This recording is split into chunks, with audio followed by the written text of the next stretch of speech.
So when we were asked to prepare something for today, the planning team said, we want you to do something about family dynamics that's fun and lighthearted. And Mary and I went, who the hell's family is that, right? Because when are family dynamics fun and lighthearted? They're really, really complicated. So we are going to do our best. And everybody else who was so professional, now we're going to move into like campy theatrics. So hopefully you will join us when we ask you to.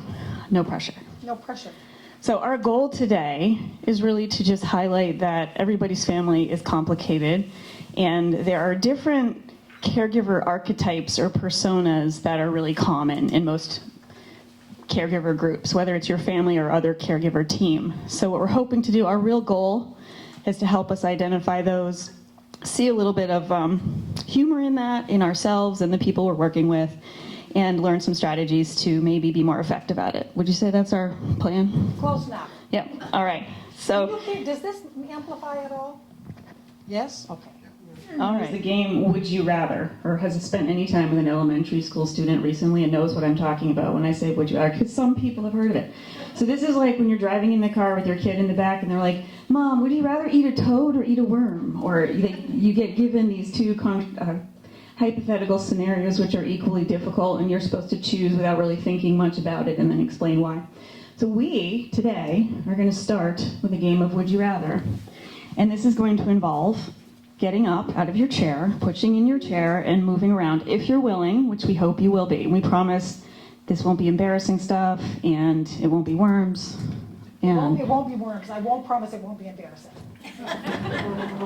And if you'd rather not, you can, if you would rather not, you could just stay sitting. But we would like to invite you to move to one side or the other of the room if this is the midline when we give you your choices. I'll read the choices once. Are we ready? Ready. Okay. This is the warm-up question. If you could only eat one food for an entire week, would you rather eat mashed potatoes? Or chocolate cake. If you're chocolate cake, you're coming on this side. All right, if you would rather eat mashed potatoes. This is the time you move across the room if you're in the wrong side. Okay. You're getting the hang of it. So again, it's not requiring thinking it through. It's a gut feeling. There's no wrong answers here. Okay? Now it's going to get a little more complicated because we're going to talk about caregiver scenarios. So again, don't overthink it. There's no wrong way. Would you rather spend an evening reflecting with your loved one on what brings them joy and purpose? Or would you rather create a detailed weekly care schedule to make sure every task is covered? Which is which? Would you rather spend an evening reflecting with your loved one on things that bring them joy and purpose? Or create the detailed weekly care schedule? So you're going to follow the voice. We didn't really clarify that, but... Okay. So we're kind of split evenly on these. All right, Mary, what's the next one? Would you rather step in immediately when your loved one struggles with a task, taking over to make things easier? Or would you rather coach them gently through the task, even if it takes much, much longer? So step in immediately when your loved one struggles with a task, taking over to make things easier, or coach them even if it takes way longer. All right, this is an interesting divide. I think it's pretty predictable that we would have this different response. All right. You're coming to my side, I just know it. Would you rather spend a full day cleaning, cooking, and running errands to keep everything running smoothly? Totally me. Or hold on, I don't even know what this is. Take your loved one out for a slow walk to enjoy nature and meaningful conversation. cooking, cleaning, running errands, going for a walk. Would you rather make sure every medical appointment and home task gets done, or focus on them, Hold on, we were skipping number 6. That is not. Oh, we are. Oh, Yeah. Sorry. Would you rather build a comprehensive binder of all medications, doctors, and care plans, Or jump in and complete whatever task needs doing that day, no matter what the plan. so build a comprehensive binder of all medications? Or jump in, and so we're throwing people off when we just We have to stay on our side. Okay. Obviously, this is the tech rehearsal, so here we are. All right, we have a couple more. This is second to last one, right? Number 9? Yes. Okay. Would you rather lead a family meeting to get everyone working together? Or send out an email with schedules and assign tasks for the week. I don't want to come here. I know you do, but we can't. It makes everybody confused. We have to stay where we are. All right, last of all. We're calling this one the paper chase. Would you rather handle the toilet paper in the bathroom Or the paper involved in the banking.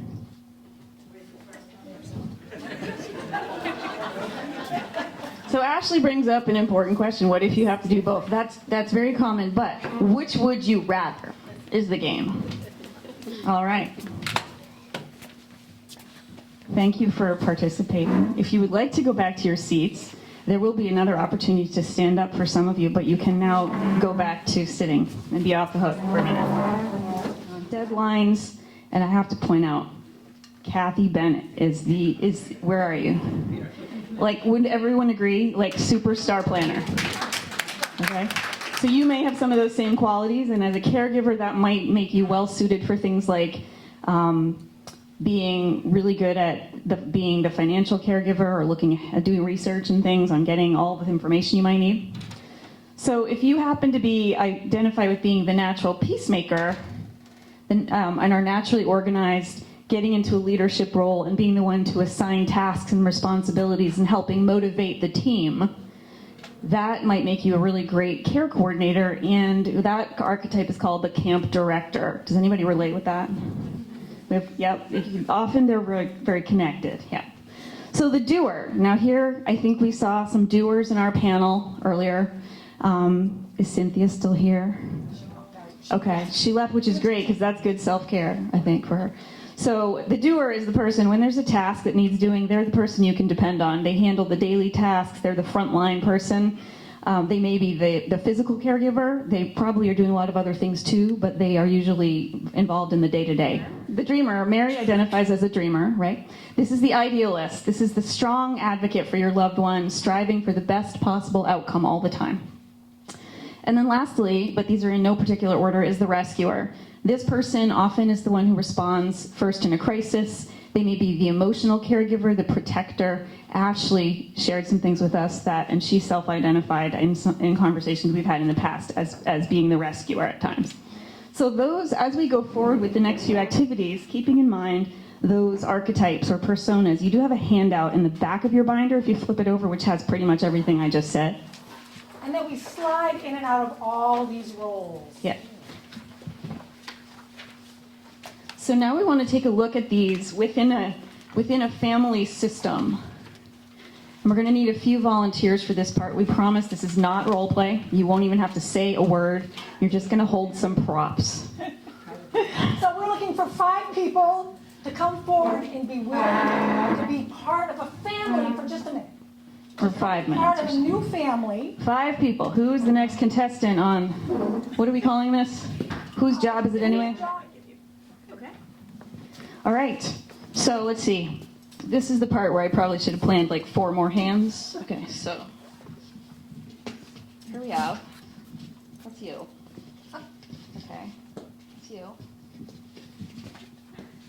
Oh, I think. Hold on. The plates are also last night. They're kind of sticking together. Okay. They're very attractive. So let's all stand up here so everybody can see you, and I'm going to move to the side because I'm going to be kind of going back and forth and handing you things. Thank you. Okay. What a lovely family. Are we ready? I'm doing my best here. Go ahead. I don't have my script now, so I'm just going to wing it. Let me introduce you. This is Lisa. Here you go, Lisa. She is 46. She works full-time as a nurse manager at a community clinic. Lisa is married to Mark. And this is Mark, who owns his own small business. Does he have other props? Well, I'm working on it. Keep going. Keep going. Okay. Well, we're done with him. Hold on. He's going to get more later. They, Lisa and Mark, are raising 2 teenagers, Emma, Emma, who you're is on. 15, We're on the lacrosse team. and Alex, who is 12. Here you go, Alex. There you go. Lisa's mother, Ruth, Here you go. is 78. She lives alone in an apartment across town. She has early stage dementia and arthritis that impacts her mobility. Now Lisa, that's right, hold up your card. Lisa is the family's go-to person. She's efficient, organized, and constantly in motion. There's your date book, Lisa. She coordinates her mother's appointments. She manages the household. This is also your job. And she rarely asks for help. Oh, you're also doing this because, you're doing it all. Yeah. Her motto is, if I don't do it, it won't be done right. Mark manages the family finances and budget and meal planning. He also went to the Caregiver Expo, and it's Excellent. also yours. He has been quietly researching future memory care options. Oh, hold on. Mark's got more stuff. Yeah, this is all part of it. Here you go. He is the behind-the-scenes thinker, always trying to stay one step ahead. Emma has many extracurricular activities and spends a lot of time with her friends. She doesn't like to see her grandmother confused and often jumps in to comfort her. With this emotional support chicken. Very good. She jumps in to help her when she sees her upset and sometimes puts her own needs and plans aside. So that might look like this. Give me the lacrosse stick. No. Yep. Yeah, come on over to your grandma. And I'm sorry, but there's a pizza party with the lacrosse team, but you've decided tonight that you're going to stay home and play Yahtzee and Uno with grandma. Alex is creative and introspective. He spends a lot of time in his room listening to music. Oh, here you go. This is your vinyl. And daydreams about going to college. He remains ever hopeful and optimistic that there is a cure for Grandma's memory trouble. In the meantime, he's hooked up her old turntable and is starting his own retro vinyl collection. Okay. Ruth Oh, yeah, sorry. often forgets medications or appointments, calls Lisa multiple times a day, but is also resistant to allowing any outside help. All right, family, let's turn around your plates and see who you are, and go ahead and tell us. I forgot you were going to have to speak for a second. I'm the planner. Okay. And I'm the doer. If you need it done, call me. The dreamer. Dream on. I'm the mom. I'm the rescuer. All right. So let's think about these folks for a minute. And I'm sorry that this side of the room is getting a lot of my backside. If you want to move, feel free. What do we see as Lisa's strengths here as the doer? Anybody have ideas here? What are Lisa's strengths? Keeps everything functioning. She's keeping everything functioning. Yeah. What else? What might be some? You're keeping you fed. Yep. Multitasking? Multitasking. What? Endurance. She has endurance. Okay. So what might be some challenges for her? Taking care of herself. Yeah, taking care of herself, and related to what you just said about endurance. Delegating.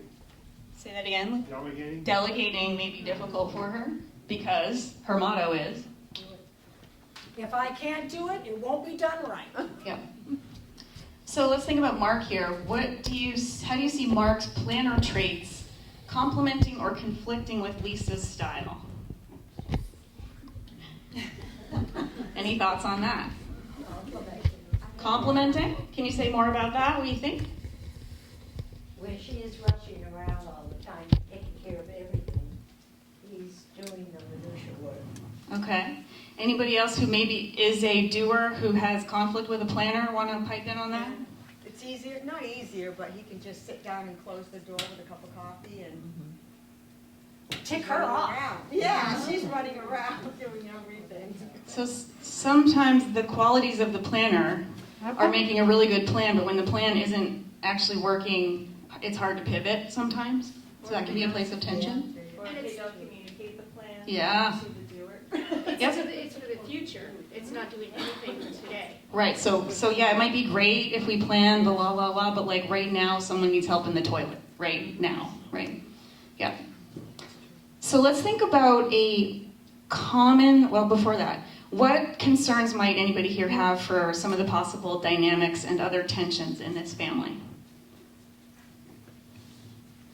What about the kids? What about the kids? Can you say more about that, Ruth? I don't know. I keep forgetting, but I think I'm taking up all the time, and the kids are getting forgotten. So hey Emma, let's see, where are you? You're over here. Sorry. Over there, see? How does it feel to miss that pizza party? It's not fun. Not fun. But you do love Grandma. My grandma. Yeah. So you feel Kind of obligated. I love my mom too, and she's doing a lot. yeah. So you're tapping into that feeling of what that can be, of being in that role and as the rescuer in the family, right? A lot of emotion there. You're the emotional caregiver. Thank you all for being willing to hold brooms and other things. Let's do one more thing before you go. Let's think about a common situation and how different people in this family might approach it. So let's say Ruth is starting to refuse to take her medications and this is creating some medical issues. What thoughts does anybody have about how different people in this family might approach that? Let's think about the doer. What might the doer's approach be to mom isn't taking her meds? Any ideas? Setting clock to go alarm or doing something that will remind her. So an action step to try to get it to happen. Any other ideas? She'll be there every time she needs to take her meds. She's going to show up and just get it done. All right. How about Mark? What might Mark's approach be? I'm going to make all kinds of charts Yeah. and fill all the medication things for when it happens. And I'm going to invent something where they're only going to open at certain times. So I have to plan all this stuff so that nothing can possibly go wrong. Jill, it's like you've known some planners. Planners should say it's not so. Yeah. Anybody else have a thought? I'm going to suggest that Alex could play a certain vinyl. And Alex could play a certain vinyl that would remind Grandma to take her meds. Because Alex's role in the family as the dreamer is to think creatively about solutions. Yeah. And you're coming up with the ideas to rescue her. Yes. Right. Okay. Exactly. Great. So you can see everybody here has something to contribute, but their approach is different, and they might be in conflict about how they might do it. And so that might make it not even happen because of the conflict. So that's just a simple example of one tiny, very common problem. So we're going to let you all go back to your seats. Thank you. Thank you. Is David. He is 52. He is the single father of daughter Maya, who is 10, and caregiver for his 83-year-old father, Frank, who is recovering from a hip fracture. David's sister, Karen, lives in another state and offers suggestions by phone, researching elder care options and sending information by email. David feels emotionally responsible for everyone's well-being. His instinct is to save everyone, his father from pain and his daughter from worry. He has been known to say, "Don't worry, I'll take care of it. Hold I'm on, I fine." forgot my job. I'm good at indoor voice, big outdoor But it's voice. like part of the whole thing. "Don't worry, I'll take care of it. I'm fine, really." Father Frank, not the priest, Father Frank reminisces about the past and resists dependence. His optimism lifts spirits but can clash with reality. Why, just this morning at breakfast he said, I'll be walking the golf course soon, and I don't need a ride. I can drive myself. Maya takes charge in small ways. She sets the table, reminds her dad about her grandfather's exercises, and insists everyone sit together for dinner. She strives to create structure, to keep a sense of normalcy. Hey everybody, let's order pizza and then after that it's movie night. Karen, doing what she can from a distance, called this afternoon and left a voicemail for David saying, Hey, David, I just sent you a link to a local assisted living facility that has an indoor pool, which might really help Dad's hip. And I can set up an appointment for you if we want to take him for a tour. Thank you, family. All right. I forgot what we're doing about this. Let's see. Okay. So, where might we anticipate some tension here? And we're going to demonstrate this tension a little bit. Anybody have ideas? Who are the people who might be most in, not conflict per se, but maybe with each other? The siblings? Who do you feel tension with, Frank? Oh, that's a good question, because if David is forcing me to go on the tour, then I feel tension with him. Okay, let's show it.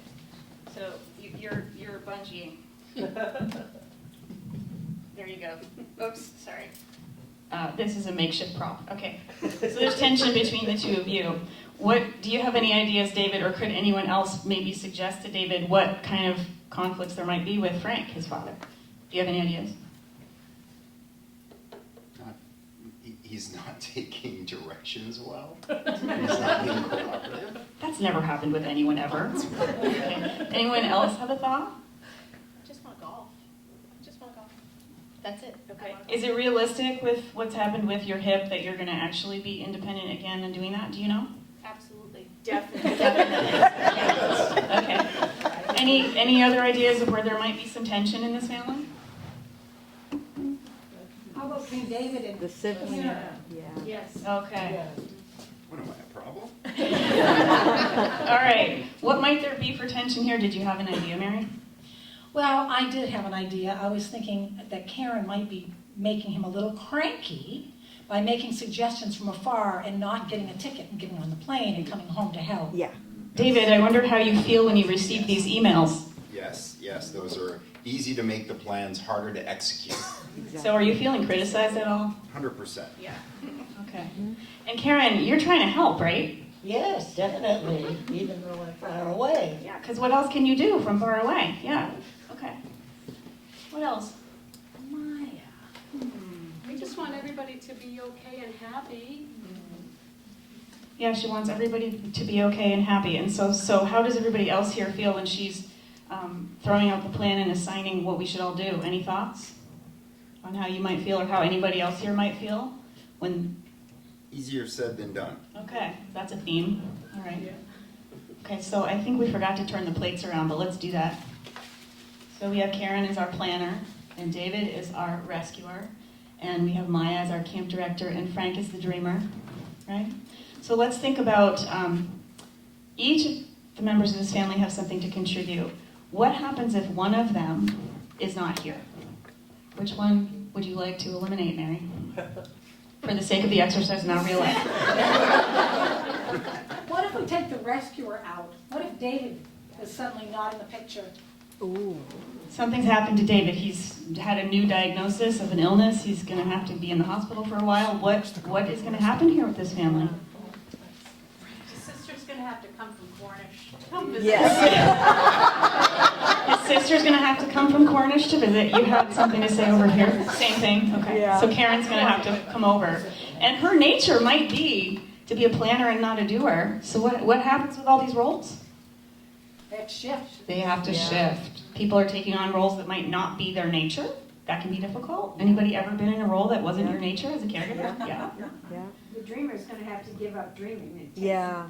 more action. So The dreamer dreamer's might. got a hip That's fracture. hard to do. The dreamer doesn't know he's dreaming. Yeah, good point. The dreamer may not know that the dreamer's a dreamer. Yeah.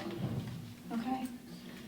Well, thank you for that. I think we're gonna leave that there. Right. They're all important. Every role is important, and we shift in and out of them. You know, my own nature partly because I think I identify primarily as a dreamer, is that I will walk into a situation and say, oh, are you cold? I can be a coat. You know, are you hungry? I can be food. And I think that will resonate with some of you as well. You will find that you do whatever the heck is required of you in the moment, even at the risk of your own exhaustion or depletion. Yeah. So what we'd like to invite you to consider next is, I think, did we already hand out blank piece of paper on the table? So there's some paper on your table, and hopefully you have something to write with. And I want to invite you to do a little reflection here. And on this sheet of paper in front of you, to draw a dinner table. And at that dinner table, label the seats for each family member or team member who's involved in the caregiving. Now, obviously, this is a metaphorical table. They might not actually be at the table in the same location. But go ahead and draw your table and label the different members of your caregiver family team. Now, this might be a caregiver experience of the past, of the present, or something you anticipate. So as you do that, go ahead and label who are the people at the table involved in your caregiving. They may not all be relatives. They might be friends, neighbors, people from an agency.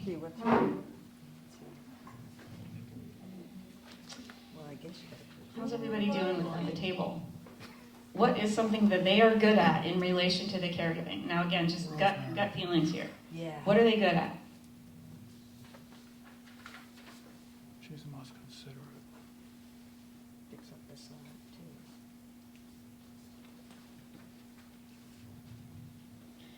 And I think maybe right now, since we have plenty of time, we just take a couple minutes and talk amongst your table about who's at your table and what their strengths are. It's got weird. Oh, it's dry. You be careful. I knew I can go first. You're good. It's me. Who do you find the most challenging, or who is the person you maybe have the most tension with on your table? Go ahead and mark that somehow that makes sense to you. Mark that with a bungee cord. Who has the loudest voice at your table?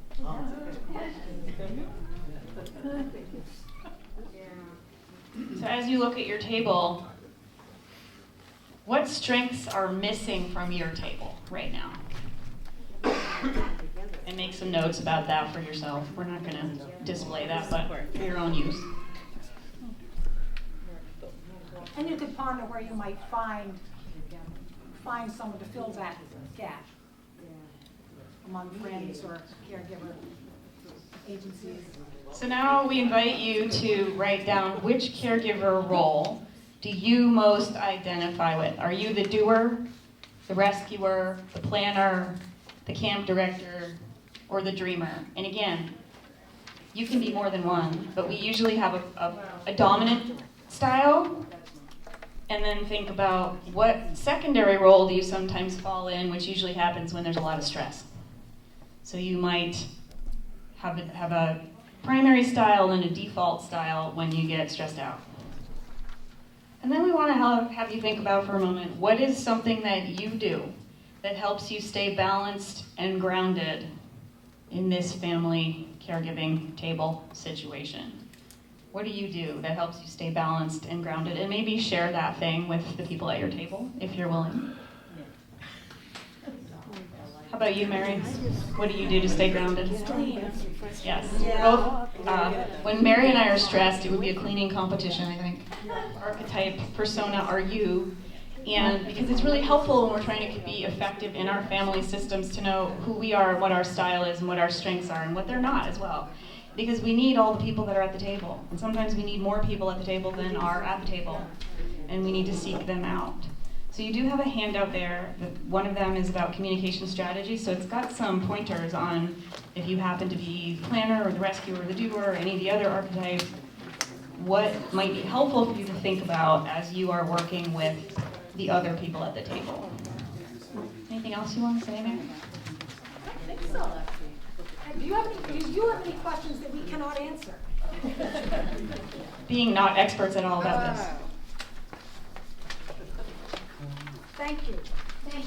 Thank you so much for participating.